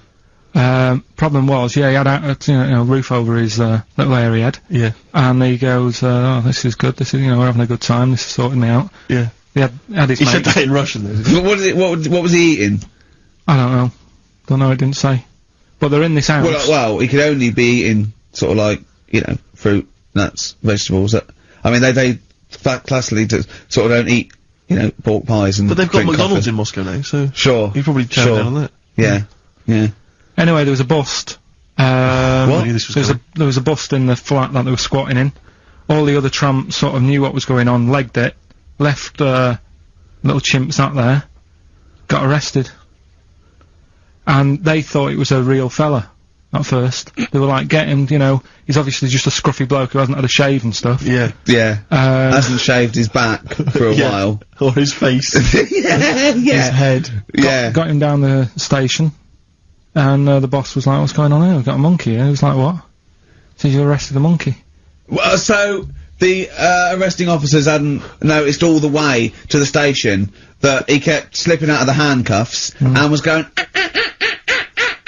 for the entire journey. They didn't notice till they got there. What, did they put a hood over his head maybe and just like, I don't know. I'll give you the story if you want. There's the headline. What is it? What's the headline, Steve? I don't want to see it, but... The headline, this is once again from supposedly reputable news organisation Ananova, homeless monkey arrested in Russia. Did you read on, or did you see the headline and make up that whole story? It's most of it is there. What isn't there? What bit isn't there then? No, I think you know. Steve can have a look over it, check it out and stuff. Point out the embellishment for me, Steve, will you? Well, what it doesn't say is that the police didn't realise it was a monkey. That's what I was guessing. That's what I was guessing. Really? That they got it back and they said, "What you done? We've got a monkey here," and they go, "Yeah, yeah." Oh God. There's some more monkey problems in the week. Have you seen the Alfords advert with monkeys in? No. There's a new advert out for Alfords selling bikes and stuff. Yeah. Got some monkeys in it. It's caused an uproar. Why? People are saying it's you know, dressing them up in tracksuits and that is taking the mickey out of Manchester. It's, you know, it's not nice for the animals and that. So there's been loads of complaints. Will they get a free bike or something, do they, I imagine? I think they kept the tracksuits. Yeah. But, yeah, that's record that's the after thing this now. cheeky freak of the week. No, I'm just saying we're not doing this to sort of, again, take the mickey out of the animals and stuff. These are true stories and that. But yeah, coming next, freak of the week. Other emails. We've had a lot of questions about time travel. People are fascinated about your approach to time travel. And I know we've talked about this in the past, but this is a very specific time travel question. If you had a time machine, Carl, to what event in your childhood would you travel back to and why? What's the point in going back to things that you thought? No, it's just that it's never as good, is it? It's like a place you go on holiday and you go back thinking it'll be as good as the first time. It never is. So I don't believe in going back to places. What do you understand the question as? Do you think they're asking, would you go back like a ghost and spy? Would you go back and you've got your childhood back? You are that child again. You're in the body. You are the child, or you've got your adult head and experiences on. You know, Rick, I really don't think Carl was thinking there was any of those variations. Let's be honest. But now that you've flagged them up, I think he was thinking of him as he is now in school with a cap on. yeah. But Too big for the chairs. yeah. Come on. No, I don't think I would go back. It's all happened now, isn't it? Yeah, but it's an email for our own amusement. Well, okay. Well, choose an event. Okay, forget the time travel thing. Well, no, hang on. I think let's clarify one of Ricky's points. What if you could go back and you could live that moment again? How would you do it differently? There's been times where I've gone, oh, that was a bit out of order or whatever. But then you learn from your mistakes, don't you? So I don't want to go back and change stuff because it's like that thing that they go on about, isn't it, where they blame the butterfly on an earthquake. You know, it's going to happen. If it wasn't that butterfly, it's another one. So why pass the buck, is what I'm saying. So you've got no regrets. There's nothing in your past you'd want to change or do differently? What about if you went back and you spied like a ghost on something? You couldn't change anything, but you could have a look at someone and just sort of look like like Ebenezer Scrooge does with the Ghost of Christmas Past. He goes back and he's sort of like looking at himself dancing and stuff. What would you do? What would you go back and have a look at? Yeah, but you're asking me to change. I don't want to change. You're not changing. You're just observing. It's impossible. All right, this question, it's not going to happen. You're not going to have to do this. It's impossible. Right? Yeah, I nearly died once, didn't I? On an ice pop. Right. Right. Now, maybe if I would have died, I'd say, well, let's go back to that, and I won't have an ice pop. You wouldn't be doing the podcast if you'd have died. You wouldn't be having this email put to you. What are you? That's absurd. You're now saying you're rewriting history and then going back to change it. Yeah. There's no need. You didn't die.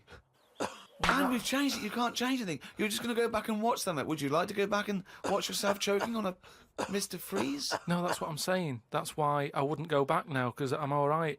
I haven't had one since. I've learnt a lesson. I'm not missing them ice pops. So I don't think you're making the most of this opportunity to fantasise. I don't see the point in going back in anything. I mean, do you mean go back in time to the point of you can see, like, Rome in its working day? What, in your childhood? Was Rome about when in your childhood? Were there gladiators in your childhood? Well, that's what I'm saying. Everything I've been through, so why see it again? Forget it. It was just a nice little question. I mean, that shows the lack of imagination in Karl Pilkington. Your mind can't fathom something unless it's, like, you know, got two heads. But I don't see the point in doing something twice. Because the thing is, say if there's one good moment when I was about 6 that I loved, I'd then have to go through all the other 20 years.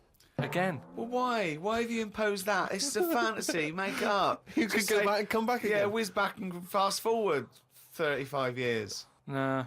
Brilliant. No. Like it was on offer. Like this was really on offer. Move on. Right?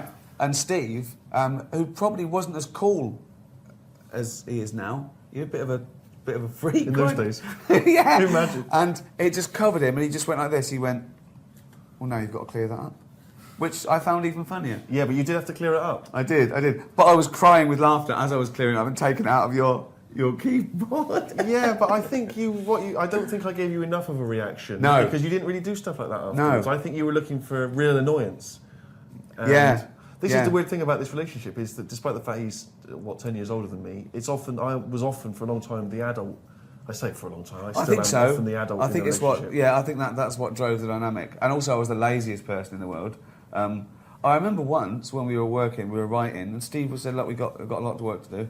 He said, "Don't have too many sausages at lunchtime," wasn't it?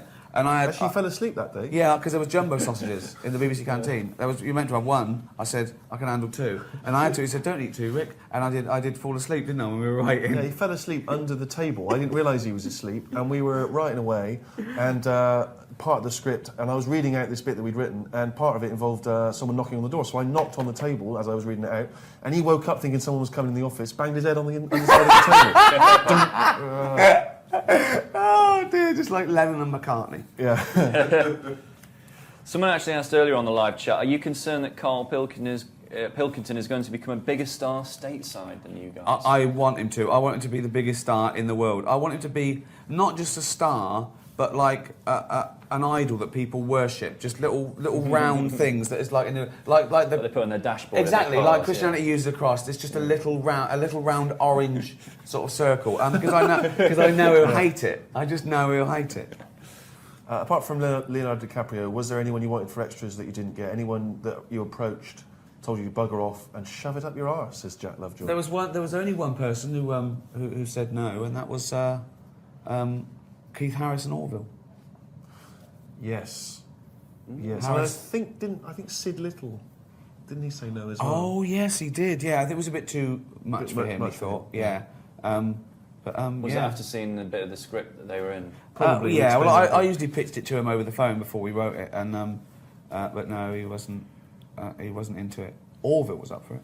Oh, Orville would have been. I don't know speak anymore over that. Carol says, if you could pick the brain of any fictional character, who would you choose and why? Now, does that mean like that you could have the brain, or Sherlock Holmes, or what, and have it for yourself? God, information from them. God, I think. We asked Karl a question. If God exists, what would you want him to say to you when you got to heaven? And Karl went, "Is that how it works?" What do you mean? He said, "Well, he wouldn't be on the door, would he?" I went, "No. You go out to his office."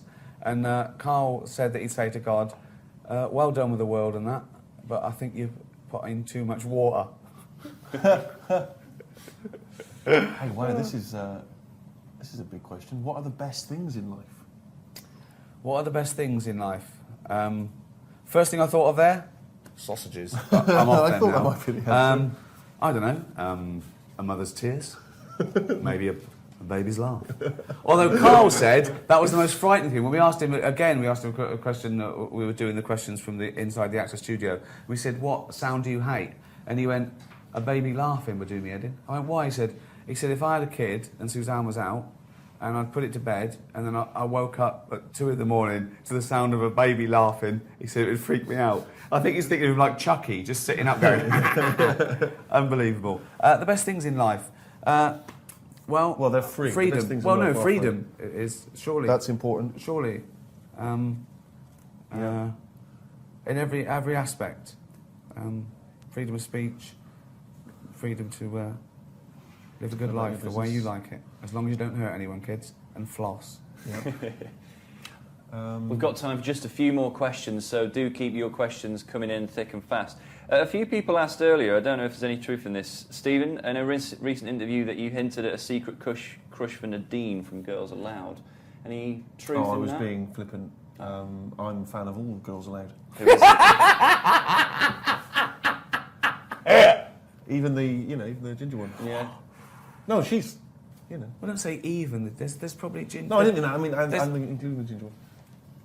No, it's just that, I got very ginger beard, and obviously, you want two ginger people get together, you're going to have ginger offspring, who might inevitably be bullied. So you've got to be careful. You've always got to think this thing through. A girl's allowed is not just for one night, all right? They're for life. Karl said he thinks, it's actually only in England where that happens. I know, in America, it's weird, they don't get the jokes. They quite rightly, they think, well, what's up? There's obviously nothing wrong with it. But Karl thinks that even ginger cats get bullied by other cats. Why do you think it is that the ginger thing is? I don't know. I thought it was... isn't there a reference to the Bible or something? Is there? Wasn't Judas was wasn't ginger? Judas ginger? No, what are you talking about? It's the Middle East. They're not ginger people around there, are they? Well, that's why he stood out like a sore thumb. Clearly. I have no idea why I said that. I don't know if that's true or not. I wondered if it was something to do with the old Scottish-English rivalry. Obviously, all Scottish people are sort of, ginger-haired. I wondered if that was anything to do with that. Maybe one of these MySpaces will let us know. Yeah, let us know if you can. Someone asked earlier, Stephen, has Ricky let fame go to his head? Does he only hang out with A-listers these days? People often say to me, has Ricky changed since he got famous? No, he was always a cunt. What advice, Rick, would you give to people who want to get into the business? Don't. do something useful. Train to be a doctor or a lawyer. When was the first moment that you thought, I'm famous?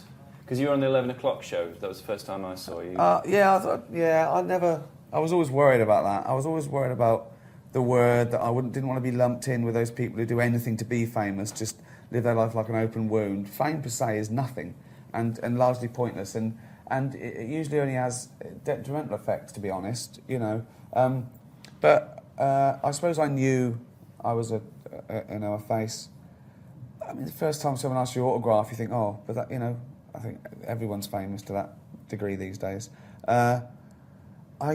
I suppose winning the Golden Globes was the freakiest, because that made the real news, not just the entertainment news. It was on front covers of... That was a bit weird. And I was glad I wasn't here when that happened. I was still in America, I was doing some work, but I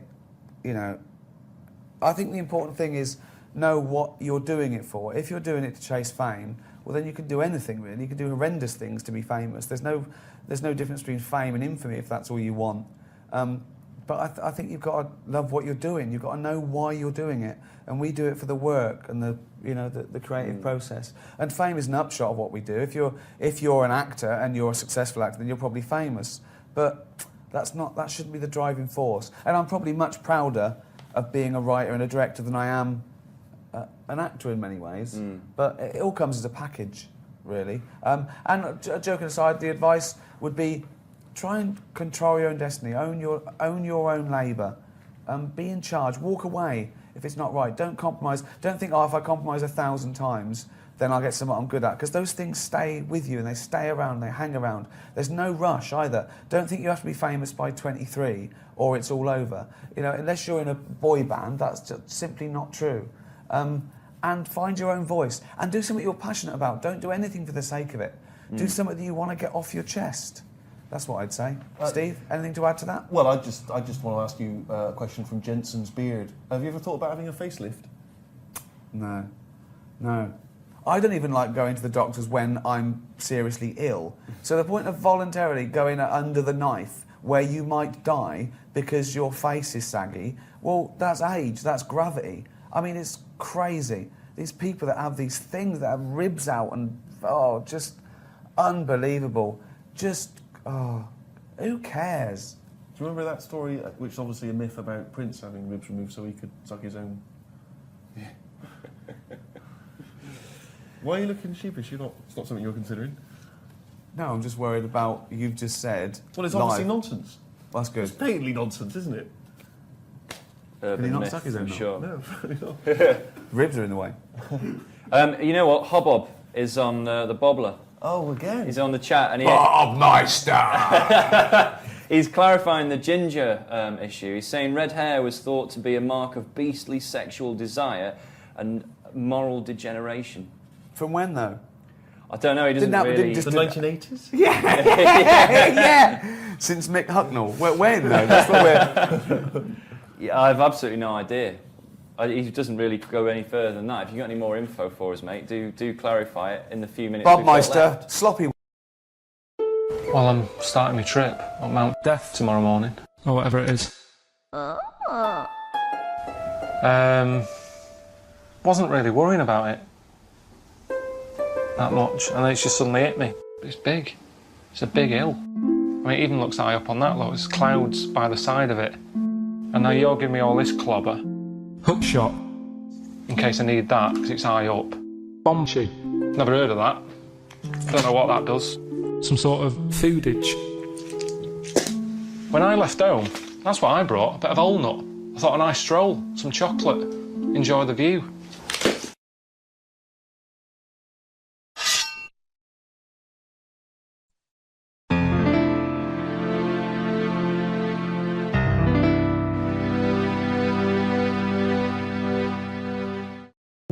I said to Suzanne, I'm sick of it. She's going, you need to do it when I get a new kitchen.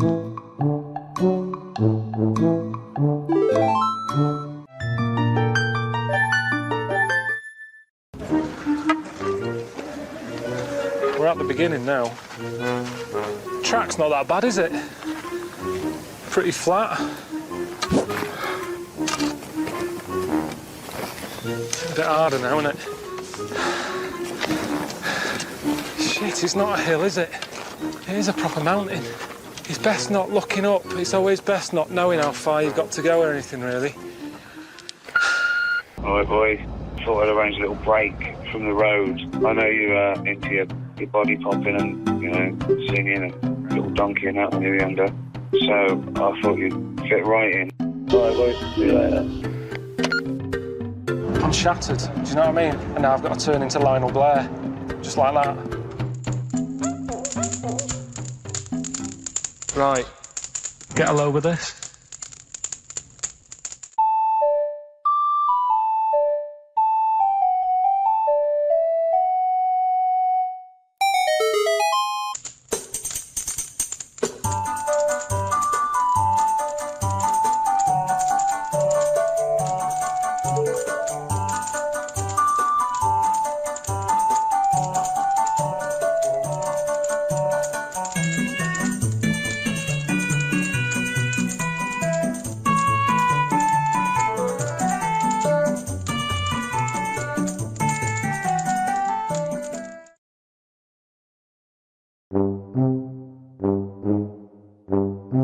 When Suzanne's mum does a Sunday dinner, it's like that on a plate. Piled mash, Yorkshire pudding. It's like that, honestly.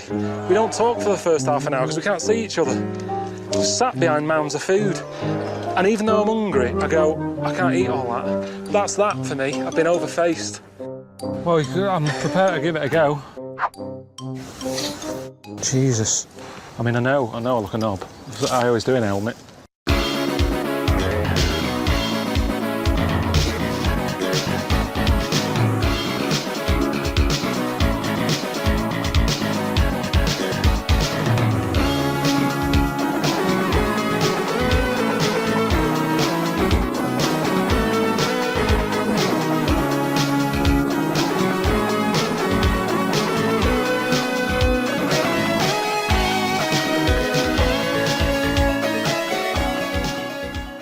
I wonder if it's these shoes. Biggest thing, second biggest thing on the planet. Yeah, there's a fact for you if you want it to look good. What's the biggest thing?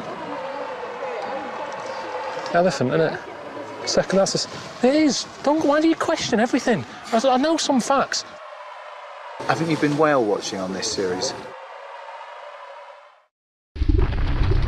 I've always thought it'd be handy having a volcano close to hand, just to get rid of, you know, old mattresses, old chest of drawers you don't want. It's a pain in the arse at home, isn't it, when you've got to call the council 25 quid a time. Chuck it in that big hole. I'd love that at home. Some sort of big burning hole that you just chuck stuff in. Is it good luck to throw anything in? You're not allowed? What's the point in having it then? Okay, now. I'm not that happy being this close. Bloody hell. The size of that. What is that doing there? Right, that's hot now. That's mental.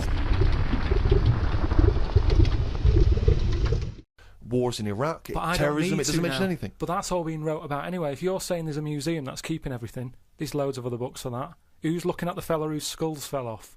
What? We see. It's interesting, isn't it? What do you mean the fellow whose skulls fell off? Well, that's what happened the other week, so I wrote about it. What? A fella's skull has fell off. What do you mean his skull has fell off? It's something to do with circulation. But what do you mean his skull fell Well, off? it's in the diary. We But might how look can at a the diary. skull fall off? Because it's surrounded by tissue and it's got a brain. How can just his skull? How can it detach itself from all the stuff surrounding He it? mislaid all his dreams. But all I'm saying is that's not getting a look in. No, because it's not significant or probably true. Good point, Steve. I don't. All know right. Well, what's let me anything just. based on. I'll just consult the diary quickly and find the moment with the man whose skull fell off. Oh, here we are. Yeah, looks like the world's fattest man is having an operation to get rid of some of the fat. Yeah. He has to have an iron bed because that's the only thing that can hold his weight. Yeah. There's also a man whose skull has fell out. He's in hospital somewhere. I hate that. It would make me panic. The hospital is busy with people coming in to look at their head. What are you talking about there? That tells us nothing. Right, it's impossible for a skull to fall out. How are scholars in 10,000 years going to be... What are they going to decipher from that? They can sort of. There's go, not enough incident detail. But how did his skull fall out? Circulation problems. But answer the question. How did his skull fall out? Fall out of what? He was at home, and I don't know if he was combing his hair or something, but it come off. What did? His skull. What do you mean, his skull? Do you know what the skull is? It's a part of the head. Well, no, it's the structure of the head. It's the bone. Do you mean the top of the skull? This is only useful if you have all the salient facts. Then it would be of interest to us. We could. Well, I couldn't take that on. I'm busy. I'm not going to start looking into stuff in depth. Just get the details. You're such an idiot. You are the best idiot in the world. Well, I don't want to be premature, but that entry is followed by, I injured my toe the other day by dropping the toaster. Instead of letting it hit the floor, I tried to catch it with my foot.